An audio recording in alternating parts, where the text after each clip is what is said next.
ভাইজান একটা কাজ করে দিতে হইব। তোর সংসার করব না, তোরটা খাও না, আমি তোর কোনো কিছুর মধ্যে না। তোর কত বড় সাহস, তুই আমার কতটি কথা শুনাইলি? হ্যাঁ আরে মুখ ফসকে কথাটা বাইরে গেছে, এরকম মানুষের হয় না।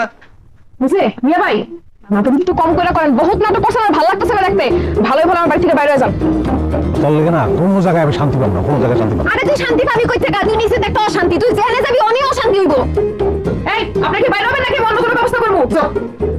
দেখছস তোর লেগে হেরা পর্যন্ত বিরক্ত হয়ে গেছে। আমার লেগা বিরক্ত হয়নি, তোর লেগা বিরক্ত হইছে। আমার লেগে বিরক্ত করবি না, আমি কি চিল্লাই তোর মতন গলার রেঞ্জ দেখে কিন্তু যায় যে কার লেগে বিরক্ত। এই হারামি, আমার লেগা না তোর লেগা হেরা বিরক্ত হইতাছে। ডাইনি গার মটকা আমি যাইনি। ও মা,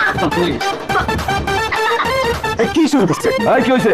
আরে ভাইজান আইছেন, এই যে বাটপাড়া আমার সব খেয়ে শেষ করে লাইছে। আচ্ছা দেখতেছি। মাম্মা এইখানেও তুমি? ভাই চলো চল। আরে ভাই, আরে কি করতেছেন ফারুক ভাই? দেখেন না, আরে এই যে দেখো তো ভাই, আমার ছাড়েন, আমার বউটা এই বউটা বমি করতে ভাই। কোনো কথা না। আরে একদিন যা খাইছো সব বের কর। এই যে সব বের করে। এই যে মহিলা, এই মহিলা সব থেকে বেশি খারাপ। আরে ভাই। অনেক আমার উচিত কি দিয়ে আমার অনেক কি দিয়ে আমার আরে এই স্যার